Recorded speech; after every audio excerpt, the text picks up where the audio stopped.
আলেকজেণ্ডাৰৰ মৃত্যুৰ পাছত তেওঁৰ বিশাল সাম্ৰাজ্যখনৰ কি হ'ল?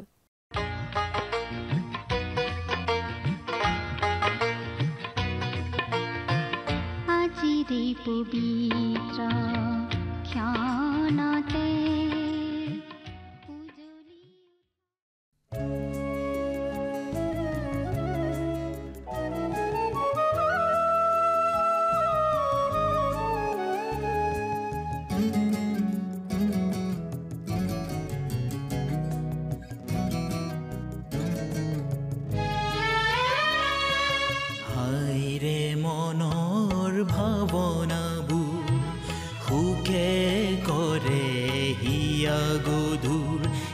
আত্মগ্লানিয়ে অশ্ৰুধাৰীৰে আনিছে চৰণলৈ যিচুৰ হাইৰে মনৰ ভাৱনাবোৰ সুকে কৰে হিয়া গধুৰ এই আত্মগ্লানিয়ে অশ্ৰুধাৰীৰে আনিছে চৰণলৈ যিচুৰ হাইৰে মনৰ ভাৱনাবোৰ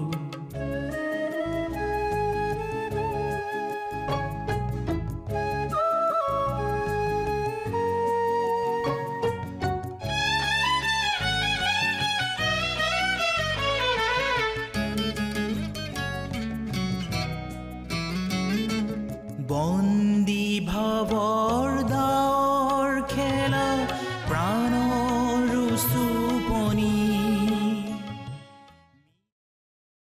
নমস্কাৰ, আমাৰ ভক্তিবচন অনুষ্ঠানলৈ আপোনাক স্বাগতম জনাইছোঁ। খ্ৰীষ্টীয় বিশ্বাসী লোকসকলৰ বাবে বিশেষভাৱে প্ৰস্তুত কৰা এই ভক্তিবচন অনুষ্ঠানটো হৈছে বাইবেল অধ্যয়নৰ ধাৰাবাহিক অসমীয়া অনুষ্ঠান। বাইবেলৰ গোটেই ৬৬খন পুস্তকৰে আমি ইয়াত অধ্যয়ন কৰিম।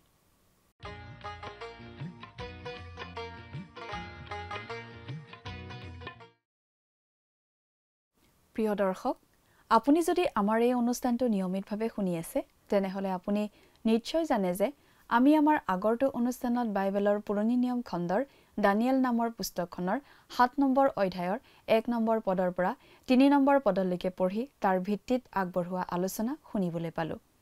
আজিৰ অনুষ্ঠানত এই দানিয়েল পুস্তকৰ ৭ নম্বৰ অধ্যায়ৰ ৪ নম্বৰ পদৰ পৰা ৬ নম্বৰ পদলৈকে পঢ়ি তাৰ ভিত্তিত আলোচনা আগবঢ়োৱা হ'ব। ৭ নম্বৰ অধ্যায়ত দানিয়েলৰ পুস্তকৰ এটা নতুন আৰু বেলেগ ধৰণৰ অংশৰ আৰম্ভণি ঘটিছে। ইয়াত ভৱিষ্যৎবাণীমূলক বিষয়ৰ ওপৰত গুৰুত্ব দিয়া হ'ব। ঈশ্বৰে দানিয়েলক ৪টা জন্তুৰ কেইবাটাও দৰ্শন দিছে, যিবোৰ যথেষ্ট উল্লেখযোগ্য। দানিয়েলে এই দৰ্শনবোৰ বিভিন্ন সময়ত দেখিছিল। এই দৰ্শনবোৰ ঐতিহাসিক খণ্ডত লিপিবদ্ধ কৰা নাছিল, কিন্তু এই দ্বিতীয় খণ্ডত এই ভৱিষ্যৎবাণীমূলক দৰ্শনবোৰ একত্ৰিত কৰা হৈছে। বেলছছৰ ৰজাৰ ৰাজত্বৰ প্ৰথম বছৰত দানিয়েলে এটা দৰ্শন পাইছিল। সেই সপোনটোত তেওঁ দেখিবলৈ পাইছিল মহাসমুদ্ৰৰ ওপৰত প্ৰচণ্ড বতাহ বলা। সেই মহাসমুদ্ৰৰ পৰা ৪টা বৃহৎ আকৃতিৰ জন্তু উঠি আহিছিল। ৪টা জন্তু আছিল বেলেগ বেলেগ আকাৰৰ আৰু জন্তু ৪টা আছিল বেলেগ বেলেগ। প্ৰথমটো আছিল সিংহৰ নিচিনা, তাৰ পাছৰটো আছিল ভালুকৰ নিচিনা, তৃতীয়টো আছিল নাহৰ পুতুকী বাঘৰ নিচিনা আৰু চতুৰ্থটো আছিল বাকী তিনিটাতকৈ সম্পূৰ্ণ বেলেগ। সেইটো আছিল 10টা শিং থকা এটা বিশেষ ধৰণৰ জন্তু। এই জন্তুকেইটাই বুজাইছিল বিভিন্ন জাতি, ভাষা, ফৈদ আৰু দেশৰ মাজৰ পৰা গঠিত হোৱা বেলেগ বেলেগ সাম্ৰাজ্যক। দানিয়েলে দৰ্শনত দেখা প্ৰথমটো জন্তু আছিল সিংহ, আৰু সেই সিংহটোৰ ঈগল চৰাইৰ নিচিনা ডেউকা আছিল। সেই সিংহটোৱে বিশেষকৈ বেবিলনক প্ৰতিনিধিত্ব কৰে। লগতে নবুখদনেছৰ ৰজাকো বুজোৱা হৈছে, কিয়নো এই ৪টা জন্তুৱে ৪জন ৰজাক প্ৰতিনিধিত্ব কৰে বুলি জনাই দিয়া হৈছে।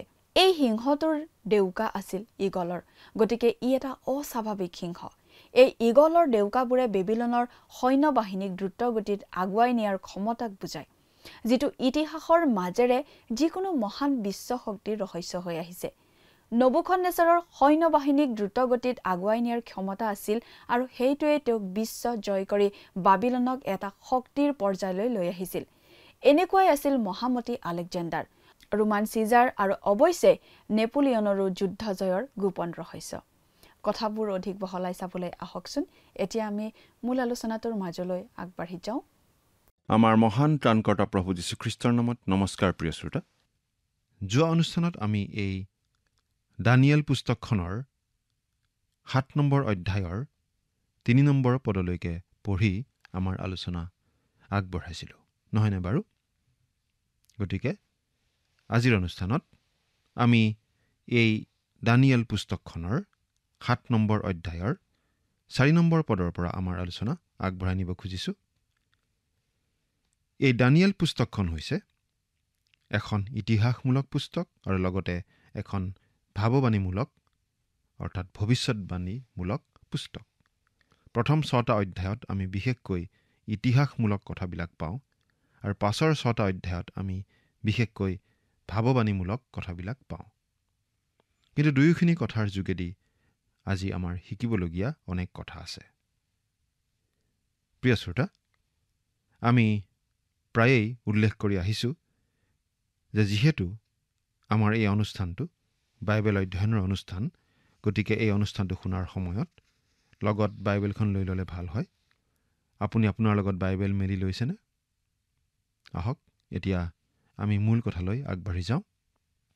প্ৰিয় শ্ৰোতা, যোৱা অনুষ্ঠানৰ পৰা আমি এই দানিয়েল পুস্তকখনৰ এটা বিশেষ ভাগত প্ৰৱেশ কৰিছোঁ, নহয় জানো? এই কথা আমি আগতে উল্লেখ কৰিছোঁ। 7 নম্বৰ অধ্যায়ৰ পৰা আমি দানিয়েল পুস্তকৰ দ্বিতীয়টো ভাগত প্ৰৱেশ কৰোঁ আৰু এই ভাগটোত আমি বিশেষকৈ ভাৱবাণীমূলক কথাবিলাক পাওঁ। এই ভাগটোত আমি পাওঁ দানিয়েল ভাৱবাদীয়ে দেখা কেইটামান ভৱিষ্যৎবাণীমূলক দৰ্শনৰ কথা। যোৱা অনুষ্ঠানত আমি যিখিনি কথা পঢ়িলোঁ তাত আমি পাইছিলোঁ যে দানিয়েলে এটা দৰ্শন দেখিছিল। তেওঁ দেখিছিল এটা এটাকৈ 4টা বেলেগ বেলেগ জন্তু। আৰু আমি এই কথাটো আলোচনা কৰিছিলোঁ, এই জন্তু 4টাই আচলতে 4খন বিশ্ব সাম্ৰাজ্যক বুজায়। আৰু আমি লগতে এই কথাটো উল্লেখ কৰিছিলোঁ যে আজি আমি এই বিশ্ব সাম্ৰাজ্যকেইখনৰ শেষৰখন সাম্ৰাজ্যৰ দিনত বাস কৰি আছোঁ, অৰ্থাৎ ৰোমান সাম্ৰাজ্যৰ শেষ সময়ৰ দিনত আমি আচলতে বাস কৰি আছোঁ। এতিয়া আমি 4 নম্বৰ পদৰ পৰা আমি পাঠ কৰি যাম। দানিয়েল 7 নম্বৰ অধ্যায়ৰ 4 নম্বৰ পদ পাঠ কৰি দিম। যদি লগত বাইবেল আছে চাই যাব, যদি লগত বাইবেল নাই অনুগ্ৰহ কৰি মন দি শুনিব। প্ৰথমটো সিংহৰ নিচিনা আৰু কুৰৰ পক্ষীৰ ডেউকাৰ নিচিনা তাৰ ডেউকা আছিল। মই চাই থাকোঁতে তাৰ সেই ডেউকা দুখন তাৰ পৰা এৰুওৱা হ'ল। পাছে তাক মাটিৰ পৰা তুলি মানুহৰ নিচিনাকৈ ভৰিত ভৰ দিয়াই থিয় কৰোৱা হ'ল আৰু মানুহৰ হৃদয় তাক দিয়া গ'ল। সিংহ, ঈগলৰ নিচিনা পাখি থকা সিংহ। দানিয়েলে দেখা 4টা জন্তুৰ প্ৰথম জন্তুটো আছিল এই ঈগলৰ নিচিনা পাখি থকা সিংহ। আৰু এই সিংহটোৱে বিশেষভাৱে বাবিল সাম্ৰাজ্যক বুজাইছিল। লগতে এই সিংহটোৱে বুজায় ৰজা নবুখদনেজৰক, কাৰণ 17 নম্বৰ পদত এই কথাটো জনাই দিয়া হৈছে যে জন্তু 4টাই 4জন ৰজাকো বুজায়। সেই সিংহটোৰ ঈগলৰ নিচিনা পাখি আছিল। গতিকে সেইটো অলপ বেলেগ ধৰণৰ অস্বাভাৱিক সিংহ। এই ঈগলৰ পাখিয়ে বাৰু কি বুজায়? এই ঈগলৰ পাখিয়ে আচলতে এই কথাটো বুজাইছে যে বাবিল সাম্ৰাজ্যই নিজৰ সৈন্যবাহিনী অতি বেগেৰে এঠাইৰ পৰা আন এঠাইলৈ লৈ যাব পাৰিছিল। আচলতে ইতিহাসৰ পাতত আমি এই কথাই পাওঁ যে যিকোনো বিশ্ব শক্তিৰ গোপন ৰহস্যটো এয়েই আছিল অতি বেগেৰে যুদ্ধযাত্ৰা কৰিব পৰা ক্ষমতা। এজন বিখ্যাত সেনানায়কক এবাৰ সোধা হৈছিল, যুদ্ধত জয়লাভ কৰাৰ আচল ৰহস্যটোনো কি? তেওঁ কৈছিল, যিজনে যিমান পাৰে সিমান অস্ত্ৰ শস্ত্ৰ আৰু সৈন্য শক্তি লৈ আগতে আক্ৰমণ চলাব পাৰে তেওঁৰেই জয় হয়। নবুখদনেছৰৰ এই ক্ষমতাটো আছিল অতি বেগেৰে সৈন্য পৰিচালনা কৰাৰ ক্ষমতা, আৰু এইটো কাৰণতেই তেওঁ বিশ্ব সম্ৰাট হ'ব পাৰিছিল। এইটোৱেই গোপন ৰহস্য আছিল মহাবীৰ আলেকজেণ্ডাৰ, ৰোমৰ চিজাৰবিলাক আৰু বিশেষকৈ নেপোলিয়নৰ। প্ৰথম মহাসমৰত উৰাজাহাজৰ আৱিৰ্ভাৱটো গুৰুত্বপূৰ্ণ আছিল, আৰু তাৰ পাছত দ্বিতীয় মহাসমৰৰ সময়ত উৰাজাহাজৰ শক্তিৰেই আচলতে যুদ্ধ জয় কৰা হৈছিল। যিজনে প্ৰচণ্ড শক্তিৰে সকলোতকৈ আগতে গতি কৰিব পাৰে সেইজনেই বিশ্ব শাসক হ'ব পাৰিব। অতীতত বাবিলনৰ ক্ষেত্ৰত এই কথাটো সত্য বুলি প্ৰমাণিত হৈছিল, আৰু ভৱিষ্যতেও নিশ্চয় এইটোৱেই গুৰুত্বপূৰ্ণ কথা হ'ব। তাৰ সেই ডেউকা দুখন তাৰ পৰা এৰুওৱা হ'ল। ইয়াত বাৰু কি বুজোৱা হৈছে? সেই সিংহটোৱে বুজাইছে নবুখদনেছৰ ৰজাক, আৰু নবুখদনেছৰ ৰজাৰ ডেউকা দুখন গুচোৱা হ'ল। তাৰমানে নবুখদনেছৰ ৰজাই যে মানসিক বিকৃতিত ভুগি নিজকে সম্পূৰ্ণৰূপে পাহৰি গৈ জন্তুৰ নিচিনাকৈ পথাৰত বাস কৰিবলৈ গৈছিল, সেই কথাটোকে বুজোৱা বুলি আমি অনুমান কৰিব পাৰোঁ। আৰু তাৰ দ্বাৰা নবুখদনেছৰ ৰজাক যে নম্ৰ কৰা হৈছিল সেই কথাটো প্ৰকাশ পাইছে। তাক মাটিৰ পৰা তুলি মানুহৰ নিচিনাকৈ ভৰিত থিয় দিয়াই থিয় কৰোৱা হ'ল। অৰ্থাৎ নবুখদনেছৰ ৰজাক যে পুনৰ সংস্থাপিত কৰা হৈছিল সেই কথাটো ইয়াত বুজোৱা হৈছে। তেওঁ এটা জন্তুৰ নিচিনা হৈছিল, জন্তুৰ নিচিনাই আচৰণ কৰিছিল, জন্তুৰ নিচিনাকৈ ঘাঁহ খাইছিল, কিন্তু তেওঁৰ মনটো আকৌ আগৰ অৱস্থালৈ ঘূৰাই অনা হৈছিল। তেওঁক আকৌ সুস্থ মগজুৰ মানুহ কৰি ঈশ্বৰে তুলিছিল, আৰু মানুহৰ হৃদয় তাক দিয়া গ'ল। আমি ভাবোঁ ইয়াত নবুখদনেছৰ ৰজাৰ মন পালটনৰ কথাটো বুজোৱা হৈছে। আমি ভাবোঁ জীৱন্ত আৰু প্ৰকৃত ঈশ্বৰক তেওঁ চিনি পাইছিল, তেওঁৰ সঁচাকৈয়ে পৰিৱৰ্তন হৈছিল। সিংহটোৱে বুজাইছে সোণৰ মূৰ, অৰ্থাৎ বাবিলনক। আজি কিন্তু সেই বাবিলন ধ্বংসস্তূপ হৈ আছে, কিন্তু যিৰিমিয়া ভাৱবাদীয়ে আগতেই জনাই থোৱা মতে আজি বাবিলনৰ সেই ভগ্ন অৱশেষে অতীতৰ বাহ্যিক জাক জমকতাৰ সাক্ষ্যকেই বহন কৰে। সেই ভগ্নাৱশেষৰ মাজত এঠাইত এটা গৰ্বী সিংহ বহি থকা চকুত পৰে, আৰু সেই গৰ্বী সিংহই আচলতে সেই বিশাল সাম্ৰাজ্যখনক প্ৰতিনিধিত্ব কৰিছিল। বাবিলনত চলা খনন কাৰ্যই এসময়ত সেই দেশৰ যে অতি গৌৰৱময় অৱস্থা আছিল সেই কথাটোকেই প্ৰমাণ কৰিছে। বাবিলনৰ উলুমা উদ্যানখন প্ৰাচীন জগতৰ 7টা বিস্ময়ৰ মাজত এটা। নবুখদনেছৰ ৰজাই পৰ্বতীয়া ছোৱালী এজনী বিয়া কৰাইছিল, কিন্তু বাবিলনখন আছিল পৰ্বতৰ নামনিত সমতলত নিৰ্মিত নগৰ।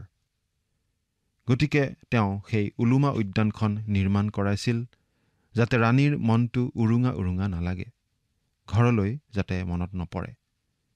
সেই উদ্যান অতি সুন্দৰ আছিল, এটা বিশাল স্তম্ভও আছিল, আৰু এইটো বাবিলৰ স্তম্ভৰ অনুকৰণ আছিল যেন লাগে। এইটো নিৰ্মাণ কৰা হৈছিল ইটাৰে, আৰু এই স্তম্ভটোৰ গাৰে পকাই পকাই ওপৰলৈকে খোজকাঢ়ি যাব পৰা বাট এটা আছিল, আৰু স্তম্ভটোৰ ওপৰত আছিল বেদী, আৰু তাত নৰবলি দিয়া হৈছিল। বাবিলনীয়াসকলৰ অতি উন্নত দাস সেৱা আছিল। তেওঁলোকৰ পিতলৰ আচবাব লগোৱা গা ধোৱা ঘৰ আছিল।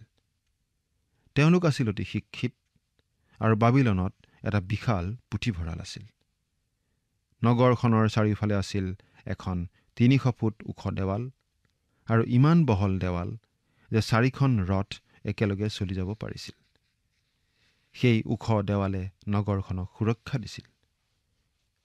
বহু ধাতুৰে নিৰ্মিত সেই মূৰ্তিটোৰ সোণৰ মূৰটোৱে যদিও বাবিলনৰ বাহ্যিক আড়ম্বৰ আৰু গৌৰৱক বুজাইছিল, এই বাবিলনীয়া সভ্যতাৰ হিংস্ৰ ৰূপটো, পাশবিক আৰু বৰ্বৰ ৰূপটো বুজাইছে সিংহই। বাবিলনৰ তেনে হিংস্ৰ ৰূপৰ উদাহৰণ আমি দানিয়েল পুস্তকৰ 2 আৰু 3 নম্বৰ অধ্যায়তেই পাইছোঁ। 5 নম্বৰ পদ, পাছে মই আৰু এটা জন্তু দেখিলোঁ।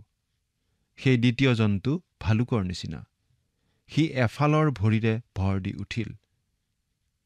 তাৰ মুখৰ দাঁতৰ মাজত 3ডাল কামিহাৰ আছিল আৰু তাক কোৱা গ'ল, উঠ, অধিককৈ মঙহ খা। মাদিয়া পাৰ্চীবিলাকৰ সাম্ৰাজ্যক বুজাইছে এই ভালুকটোৱে। আৰু এই ভালুকটো নবুখদনেজৰ ৰজাই সপোনত দেখা সেই বহু ধাতুৰ মূৰ্তিটোৰ ৰূপৰ হাত দুখন।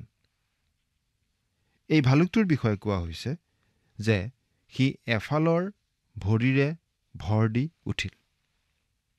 তাৰমানে বাৰু কি? ভালুকটোৱে এফালৰ ভৰিৰে ভৰ দি উঠিল, অৰ্থাৎ সেই ভালুকটোৱে এখনকৈ হাত ব্যৱহাৰ কৰি আক্ৰমণ কৰে। প্ৰথমতে সেই ভালুকটোৱে তাৰ শক্তিশালী বাওঁ হাতেৰে অৰ্থাৎ মাদিয়া সৈন্যবাহিনীৰে বাবিলন আক্ৰমণ কৰি, বাবিলন আঘাত কৰি বাবিলনখন অধিকাৰ কৰি ল'লে। তাৰ পাছত সেই ভালুকে সোঁহাত অৰ্থাৎ পাৰ্চীসকলৰ যোগেদি আক্ৰমণ কৰি বাবিলনীয়াসকলৰ হাতৰ পৰা মিছৰ আৰু পৃথিৱীৰ আন আন অংশ কাঢ়ি আনিলে। তাৰপিছত সেইটোৰ বিষয়ে কি কোৱা হৈছে যে তাৰ মুখৰ দাঁতৰ মাজত 3ডাল কামিহাৰ আছিল। ইয়াৰ পৰা আমি কি বুজি পাওঁ? ইয়াৰ পৰা আমি এইটোৱে বুজো যে মাদিয়া পাৰ্চীবিলাকৰ সাম্ৰাজ্যখন গঠিত হৈছিল 3টা বিশেষ ভাগক লৈ, বাবিলন, লুডিয়া আৰু মিছৰ। এই ভালুকটোৰ কিন্তু কোনো পাখি থকা বুলি কোৱা হোৱা নাই। এই কথাটো মন কৰক। কিন্তু এই ভালুকটোক এই বুলি কোৱা হৈছে, উঠ, অধিককৈ মঙহ খা। এই কথাটোৰো এটা অৰ্থ আছে। সেই মাদিয়া পাৰ্চীবিলাকৰ সৈন্যবাহিনী এটা বিশাল লুডুৰ পুডুৰ ভালুকৰ নিচিনা আছিল। এফালৰ পৰা মহতিয়াই নিয়া ভালুকৰ নিচিনাকৈ সেই সৈন্যবাহিনী আগবাঢ়িছিল। তেওঁলোকে আনকি নিজৰ পৰিয়ালবোৰকো লগত লৈ গৈছিল। জেৰেক্সেছ নামৰ সেনাপতি এজনে প্ৰায় 3 লাখ সৈন্য আৰু 300 জাহাজ লৈ গ্ৰীকবিলাকৰ বিৰুদ্ধে থাৰ্মপলিত যুদ্ধ দিবলৈ আগবাঢ়ি গৈছিল। কিন্তু তেওঁৰ সেই সৈন্যবাহিনী ধ্বংস হৈছিল এটা ভয়ানক ধুমুহাত। অৰ্থাৎ তেওঁৰ নৌবাহিনী ধ্বংস হৈছিল এটা ভয়ানক ধুমুহাত, আৰু বাকী সৈন্যবোৰো গ্ৰীকসকলৰ হাতত পৰাস্ত হৈছিল। কাৰণ সেই বিশেষ সময়ত পূব দেশৰ লোকসকলে পশ্চিমীয়া দেশৰ ওপৰত নিয়ন্ত্ৰণ চলোৱাটো ঈশ্বৰে বিচৰা নাছিল। 6 নম্বৰ পদ, তাৰ পাছত মই চাই আৰু এটা জন্তু দেখিলোঁ। সি নাহৰ ফুটুকী বাঘৰ নিচিনা। তাৰ পিঠিত চৰাইৰ ডেউকাৰ নিচিনা 4খন ডেউকা আছিল, আৰু সেই জন্তুৰ 4টা মূৰো আছিল। তাক ৰাজ্যভাৰ দিয়া হ'ল। নাহৰ ফুটুকী বাঘ। তৃতীয় জন্তুটো হৈছে নাহৰ ফুটুকী বাঘ। নাহৰ ফুটুকী বাঘৰ কথা আমি জানো যে এই নাহৰ ফুটুকী বাঘে নিজৰ অসহায় চিকাৰবোৰৰ ওপৰত অতৰ্কিতে জঁপিয়াই পৰি আক্ৰমণ কৰি আঘাত হানে। আৰু এই নাহৰ ফুটুকী বাঘটোৱে প্ৰতিনিধিত্ব কৰিছে গ্ৰীক মাকিডনীয়া সাম্ৰাজ্যক। মহাবীৰ আলেকজেণ্ডাৰৰ অধীনৰ সেই সাম্ৰাজ্যক লগতে আলেকজেণ্ডাৰকো বুজাইছে। আৰু এই নাহৰ ফুটুকী বাঘটোৰ 4খন পাখি থকা বুলি কোৱা হৈছে। 4খন পাখি। এই কথাটোৱে মহাবীৰ আলেকজেণ্ডাৰে অতি বেগেৰে সৈন্য সঞ্চালন কৰি আক্ৰমণ কৰিব পৰা ক্ষমতাটোকেই আকৌ বুজাইছে। ইয়াৰ তুলনাত নবুখদনেছৰৰ সৈন্যবাহিনীৰ গতি আমি মন্থৰ বুলিয়েই ক'ব লাগিব। কাৰণ সেই সিংহটোৰ 2খন পাখি, কিন্তু এই নাহৰ ফুটুকী বাঘটোৰ 4খন পাখি থকা বুলি কৈছে। জগতত প্ৰতিপত্তি চলোৱা শক্তিশালী জাতিবোৰে আচলতে প্ৰবল বেগেৰে সৈন্য অভিযান চলাই আক্ৰমণ চলাব পৰা ক্ষমতা থকা কাৰণেই তেনে স্থান অধিকাৰ কৰিব পাৰিছিল। আৰু এই কথাটো আজিৰ যুগত বাৰু কেনেদৰে খাপ খায়? আজিৰ যুগত যুদ্ধৰ কৌশল নিশ্চয় সলনি হৈছে। আগৰ নিচিনাকৈ আজিকালিৰ সৈন্য সঞ্চালন নিশ্চয় নহয়। বৰ্তমান যুগত এই কথাটো কেনেদৰে খাটে? বৰ্তমান যুগতো সৈন্যবাহিনীৰ এই দিশটোত যথেষ্ট গুৰুত্ব দিয়া হয়। সৈন্যবাহিনীৰ এইটো দিশ শক্তিশালী কৰাটোত বিশেষভাৱে গুৰুত্ব আৰোপ কৰা হয়। আৰু আচলতে আজিকালি আৱিষ্কাৰ হ'ব ধৰা মিছাইল আদি সৈন্যবাহিনীৰ পাখিৰ নিচিনা। 4টা মূৰ। 4টা মূৰ মানে কি? সেই নাহৰ ফুটুকী বাঘটোৰ 4টা মূৰ বুলি যে কৈছে, এইটোৱে বুজায় যে মহাবীৰ আলেকজেণ্ডাৰে 30ৰ দেওনা পাৰ হোৱাৰ পাছতেই মৃত্যুমুখত পৰা সময়ত তেওঁৰ গোটেই সাম্ৰাজ্যখন যে 4টা ভাগত বিভক্ত হ'ব, সেইটো কথা। বাবিলনৰ পতন হৈছিল মদ খাই মাতলামি কৰি থকা অৱস্থাত। সেই বিষয়ে আমি ইতিমধ্যে পঢ়ি আহিছোঁ, বেলছছৰ ৰজাৰ বিষয়ে। আৰু মহাবীৰ আলেকজেণ্ডাৰৰো পতন এনেধৰণেই হৈছিল, অতিপাত মদ্যপান কৰাৰ কাৰণে। আৰু আজিৰ অৱস্থা, আজিৰ সমাজখনো ঠিক একেধৰণৰ বাটেৰেই আগবাঢ়ি গৈ আছে বুলি আমি ক'ব পাৰোঁ, নহয়নে বাৰু? আজি আমাৰ সমাজত মদ্যপান কৰাটো এটা গ্ৰহণযোগ্য কথা যেন হৈ পৰিছে। আজি আমি ডেকা ডেকেৰীসকলে ড্ৰাগছ সেৱন কৰাটোত বাধা দিব বিচাৰোঁ। তাৰ বাবে নানা ধৰণে আমি প্ৰচেষ্টা চলাই থাকোঁ। চলোৱাটো অনুচিত বুলি আমি ক'ব খোজা নাই, চলোৱাটো উচিত। কিন্তু ড্ৰাগছৰ ক্ষেত্ৰত আমি যেনেধৰণে সজাগ, মদ্যপানৰ ক্ষেত্ৰত সমাজখন কিন্তু যথেষ্ট শিথিল যেন আমাৰ অনুমান হয়। মহাবীৰ আলেকজেণ্ডাৰৰ মৃত্যুৰ পাছত তেওঁৰ 4জন সেনাপতিয়ে তেওঁ গঠন কৰা সেই বিশাল বিশ্ব সাম্ৰাজ্যখন 4টা ভাগত ভাগ কৰি লৈছিল। কাৰণ তেওঁলোকে গোটেইখন সাম্ৰাজ্য অকলে নিয়ন্ত্ৰণ কৰিব নোৱাৰিব বুলি জানিছিল। তেওঁলোকে কেনেদৰে ভগাই লৈছিল? এজন সেনাপতি কেচেণ্ডাৰে লৈছিল মাকিডনিয়া, আন এজন সেনাপতি লিচিমেকাছে লৈছিল এছিয়া মাইনৰ অঞ্চল, আন এজন সেনাপতি চেলুকছে লৈছিল পাৰস্য অঞ্চল। আৰু তাৰ পৰাই ওলাইছিল দানিয়েল 8 নম্বৰ অধ্যায়ত আমি পোৱা সৰু সিং, অৰ্থাৎ এণ্টিঅকাছ এপিফেনিছ নামৰ সেই ব্যক্তিজন। এই এণ্টিঅকাছ এপিফেনেছে জেৰুচালেমৰ মন্দিৰ ধ্বংস কৰিছিল আৰু যিহুদী জাতিৰ ওপৰত অবৰ্ণনীয় অত্যাচাৰ চলাইছিল। আৰু অৱশেষত টলেমিয়ে লৈছিল মিছৰ, আৰু সেই বংশতেই আহিছিল ক্লিওপেট্ৰা।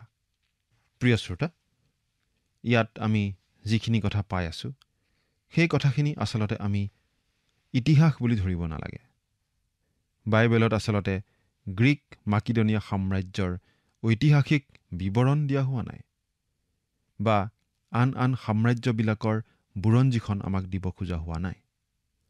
এই গ্ৰীক মাকিডনিয়া সাম্ৰাজ্যৰ সময়খিনি পুৰণি নিয়ম আৰু নতুন নিয়মৰ মাজৰ সময়ছোৱাতে পৰে। আৰু এই সময়ছোৱাতে পেলেষ্টাইনত থকা অৱশিষ্ট ইছৰাইলীয় লোকসকলে মিছৰ আৰু ছিৰিয়াৰ হাতত দুখ লাঞ্ছনা সহিবলগীয়া হৈছিল। সেই সকলোবিলাক কথাৰ উল্লেখ বাইবেলত আমি নাপাওঁ যদিও সেই কথা আমি ইতিহাসত পাওঁ। কিন্তু ইয়াত আমাৰ বাবে প্ৰয়োজনীয় বিশেষ যিখিনি কথা সেইখিনি জনাই দিয়া হৈছে। এই গোটেই পৃথিৱীক লৈ ঈশ্বৰৰ যি কাৰ্যক্ৰম, ঈশ্বৰৰ যি আঁচনি, যি পৰিকল্পনা, সেইটো জনাবৰ বাবেহে এই কথাখিনি আমাক জনাই দিয়া হৈছে। 4খন বিশ্ব সাম্ৰাজ্য এনেদৰে গঠিত হ'ব বুলি ঈশ্বৰে জনাই দিছে, আৰু ঠিক তেনেদৰে কথাবিলাক ঘটি আহিছে। আৰু সকলোৰে শেষত এই ৰোমান সাম্ৰাজ্য যেতিয়া পুনৰ গঠিত হ'ব, তাৰ পাছতেই এই পৃথিৱীলৈ আগমন হ'ব প্ৰভু যীশুখ্ৰীষ্টৰ, তেওঁৰ 1000 বছৰীয়া শাসন, ন্যায় শাসন প্ৰতিষ্ঠা কৰিবৰ বাবে। তাৰ পিছতেই আৰম্ভ হ'ব অনন্তকলীয়া যুগ। সেই সকলোখিনি কথা আজি আমাক জনাই দিয়া হৈছে। প্ৰিয় শ্ৰোতা, প্ৰভু যীশুক ত্ৰাণকৰ্তা বুলি গ্ৰহণ কৰি আমি এই জীৱনতেই সেই অনন্তকলীয়া যুগত বাস কৰাৰ অধিকাৰ লাভ কৰিব পাৰোঁ। এই কথা চিন্তা কৰি চাওকচোন। ঈশ্বৰে আপোনাক আশীৰ্বাদ কৰক। আমেন।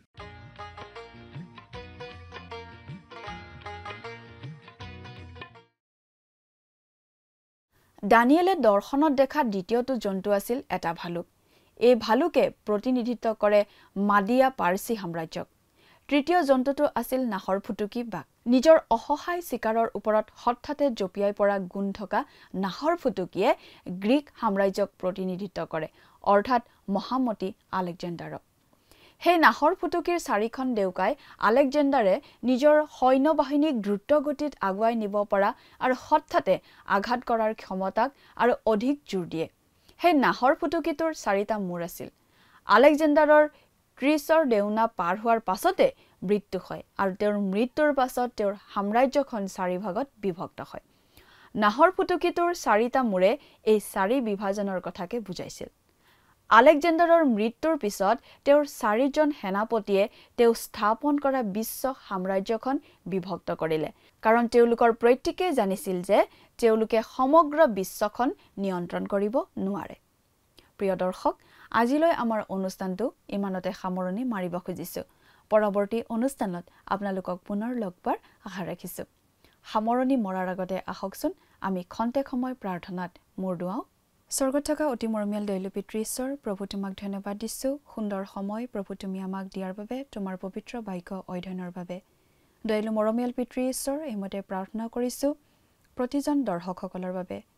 তুমি তেওঁলোকক প্ৰভু তোমাৰ বাক্য বুজাত সহায় কৰা আৰু আজিৰ তোমাৰ পবিত্ৰ বাক্য অধ্যয়নৰ যোগেদি প্ৰভু, যদি কোনো সন্তানে তেওঁলোকে নিজৰ জীৱনটো সলনি কৰিব বিচাৰিছে বা সিদ্ধান্ত লৈছে প্ৰভু সম্পূৰ্ণৰূপে সলনি হোৱাত তেওঁলোকৰ জীৱন, প্ৰভু তুমি আশীৰ্বাদ কৰিবা, যাতে প্ৰভু সেইমতে তেওঁলোকে কৰা সিদ্ধান্তত প্ৰভু অটল হৈ থাকিব পাৰে আৰু বিশ্বাসত যাতে প্ৰভু তেওঁলোকে বৃদ্ধি পাই গৈ থাকিব পাৰে, তেনে আশীৰ্বাদ প্ৰভু তুমি দান কৰিবা। দয়ালু মৰমীয়াল পিতৃ ঈশ্বৰ, আৰু তেওঁলোকৰ সকলো প্ৰয়োজনসমূহ তুমি পূৰণ কৰিবা। এই সকলো যাচনা মহান ত্ৰাণকৰ্তা প্ৰভু যীশুখ্ৰীষ্টৰ নামত অৰ্পণ কৰিলোঁ। আমেন। প্ৰিয় দৰ্শক, যোৱা অনুষ্ঠানৰ প্ৰশ্নটোৰ শুদ্ধ উত্তৰটো হৈছে অপশ্যন চি, 3টা। আজিৰ অনুষ্ঠানৰ ওপৰত আধাৰিত প্ৰশ্নটো হৈছে মাদিয়া পাৰ্চী সাম্ৰাজ্যক প্ৰতিনিধিত্ব কৰা জন্তুটো কি? অপশ্যন এ সিংহ, অপশ্যন বি নাহৰ ফুটুকী বাঘ, অপশ্যন চি পহু, অপশ্যন ডি ভালুক। প্ৰিয় দৰ্শক, আজিৰ প্ৰশ্নৰ সঠিক উত্তৰটো অহাকালি সন্ধিয়া 6 বজাৰ আগেয়ে আপোনাৰ নাম আৰু সম্পূৰ্ণ ঠিকনাৰে সৈতে আমালৈ 7429840242 নম্বৰত SMS নাইবা হোৱাটছআপ যোগে প্ৰেৰণ কৰক। প্ৰিয় দৰ্শক, যদি আপোনাৰ এই অনুষ্ঠানটি শুনি ভাল লাগিছে তেনেহ'লে এই নম্বৰত এটি মিছ কল দিয়ক। ইয়াৰ যোগেদি আপুনি পৰৱৰ্তী অনুষ্ঠানত বিজয়ী হ'ব পাৰে।